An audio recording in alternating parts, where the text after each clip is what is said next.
Goeiedag en baie welkom by Tabernadei se aanlyn diens op hierdie hemelvaart. Onthou jy wat ouer is soos ek, dat dit op 'n stadium 'n vakansiedag was, net soos Paasnaweek en soos Kersfees. En ons moet dit nie vergeet nie, as Jesus gebore is en hy het nie kruis toe gegaan nie, was alles te vergeefs. As hy kruis toe gegaan het en hy het nie opgestaan nie, was alles te vergeefs. As hy opgestaan het en hy het nie opgevaar om vir ons 'n plek voor te berei nie, dan was alles steeds te vergeefs. En moet nooit hierdie belangrikheid van hierdie dag, hemelvaart, vergeet nie. Ek weet nie van jou nie, maar my pa het nogal die gewoonte gehad, dat as hy besig is met iets, en ek is 'n toeskouer, dan sou hy iets gesê het soos, moenie net daar staan en kyk nie, help my. Of moenie net daar staan en kyk nie, doen iets. Dis my tema vir vanaand, maar kom ons lees gou Handelinge 1 vanaf vers 8. Jesus sê net voor sy hemelvaart, julle sal krag ontvang wanneer die Heilige Gees oor julle kom, en julle sal my getuies wees in Jerusalem, sowel as in die hele Judea, Samaria en tot aan die uiterstes van die aarde. En nadat hy dit gesê het, is hy opgeneem, terwyl hulle dit sien, en 'n wolk het hom voor hulle oë weggeneem. En toe hulle nog stip na die hemel kyk, terwyl hy weggaan, staan daar 2 manne in wit klere by hulle, wat sê, Galileese manne, waarom staan julle en kyk na die hemel? Hierdie Jesus wat van julle opgeneem is in die hemel, sal net so kom soos julle hom na die hemel sien wegvaar het. Met ander woorde, die manne sê vir hierdie disippels, net soos my pa vir my, moenie net daar staan en kyk nie, doen iets. Julle het 'n opdrag, julle het werk om te doen. Daar is oomblikke in die lewe waar jy en ek net wil stil staan en kyk. 'n groot oomblik, 'n asemrowende oomblik, 'n snaakse oomblik, 'n heilige oomblik. Partykeer dalk as gevolg van skok, ander keer as gevolg van verbasing, dalk nostalgie. Ons wil nie hê dit moet verbygaan nie. En dis presies waar die disippels hulle self bevind. Jesus, die een wat hulle gevolg het, lief gekry het, sien sterf het, staan nou lewendig voor hulle, maar dan word hy bonatuurlik opgeneem in die hemel voor hulle oë. En hulle doen wat enige mens sou doen. Hulle staan en kyk. Maar dan kom die woorde wat alles verander. Waarom staan julle en kyk na die hemel? Ek hoor my pa, moenie net daar staan en kyk nie.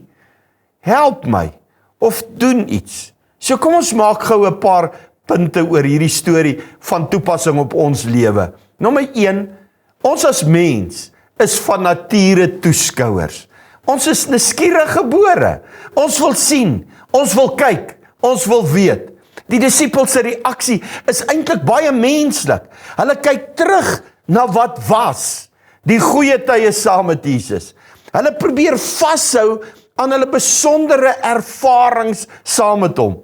Hulle probeer sin maak van wat nou gebeur. Hulle probeer die oomblik eintlik uittrek, wetend of onwetend, doen ons presies dieselfde. Ons leef dikwels op ou geestelike ervarings. Ons verlang na hoe dit was van my lewe se dae in die kerk. Ons bly vassteek by plekke waar God eens kragtig gewerk het in ons lewe of ons toeskouers daarvan was. Verwonder ons oor goed wat ons op sosiale media sien, wat by ander kerke en ander ministries gebeur, maar hier is die waarheid. God roep ons nie om net te kyk nie. Hy roep ons om te volg. Hy roep ons om te doen. Hy het vir jou 'n opdrag gegee. Punt nommer 2. Jesus se hemelvaart los 'n leegte, 'n leemte. Eintlik 'n vakuum. Die Engelsman sou gesê het, 'n gap. Vir die disippels is dit 'n onwerklike, ongemaklike realiteit. Daar gaan Jesus. Hy is nie meer fisies by ons nie. Daar is nou 'n stilte waar sy stem was. Daar's 'n afwesigheid waar sy teenwoordigheid was. Maar hierdie leegte is nie 'n fout nie. Dit was nog altyd deel van God se plan. Johannes 16:7 sê Jesus, laat ek julle egter die waarheid vertel. Dis tot julle voordeel dat ek weggaan. En hoe kan dit tot ons voordeel wees? So redeneer hulle. Maar hierdie leegte is nie net 'n verlies nie, dit skep 'n ruimte vir iets nuuts.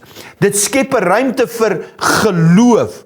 Ons leef nie deur wat ons sien nie, maar deur vertroue, sê Hebreërs 11. Ons kry die Heilige Gees, die leidsman, die helper wat gekom het.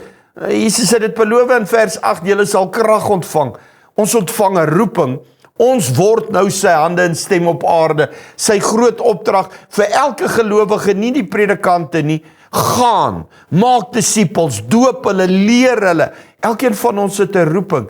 Jesus het weggegaan, dit het 'n gap gelos, sodat sy werk kan aangaan deur jou en my. As Jesus fisies gebly het, sou die disippels altyd na hom gekyk het, om die werk te doen. Nou moet hulle ophou rondstaan en kyk, hulle moet begin doen. Ek en jy moet begin doen. Hier is die laaste punt. Iewers moet ons vorder van toeskouer na 'n medewerker. Die hele Nuwe Testament praat die apostels, die disippels van hulself as medewerkers van God. Die engele se vraag is amper 'n sagte teregwysing. Waarom staan julle net en kyk? Dis amper 'n wake-up call om te sê, hierdie is nie die einde van die storie toe Jesus weggaan nie. Dis die begin van julle rol. Net voor 'n opvaar sê Jesus, julle sal my getuies wees. Dis hoekom ek die Heilige Gees vir julle gee. Om te kyk is iets passief. Om te gaan is iets wat ek intentioneel moet doen. Ek moet dit doelgerig word.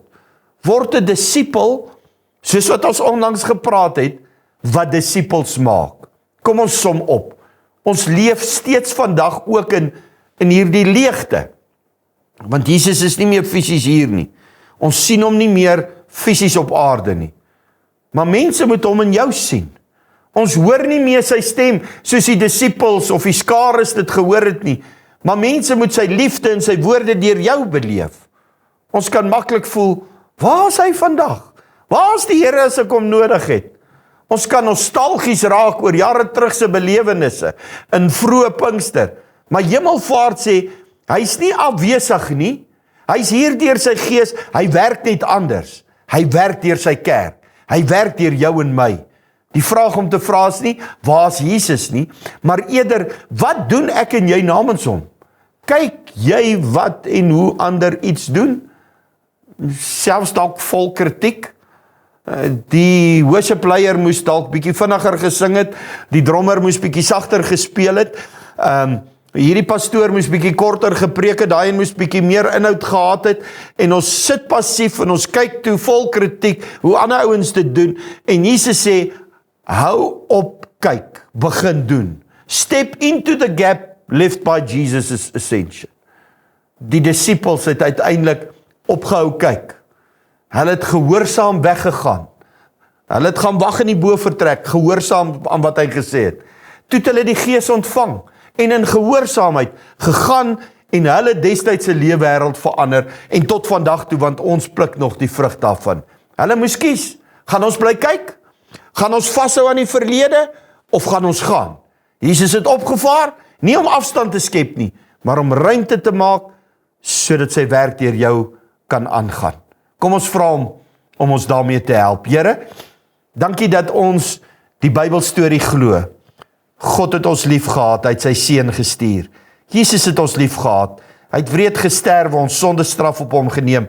Hy het graf, dood en hel oorwin, hy het opgestaan, hy lewe. Toe het hy opgevaar om vir ons 'n plek voor te berei, maar in die tyd van sy afwesigheid, die tyd van hierdie leegte, sit hy sy kerk in hierdie rol. Ons moet namens hom funksioneer, namens hom doen en praat en sê en liefde gee. Ons moet mense se lewens verander, omdat u krag nou in ons woon. Help vir ons om nie net toeskouers te wees, nie te staan en te sit en te kyk nie, maar om intentioneel iets te doen om my leefwêreld te verander. Ons bid dit in Jesus se kosbare naam. Amen.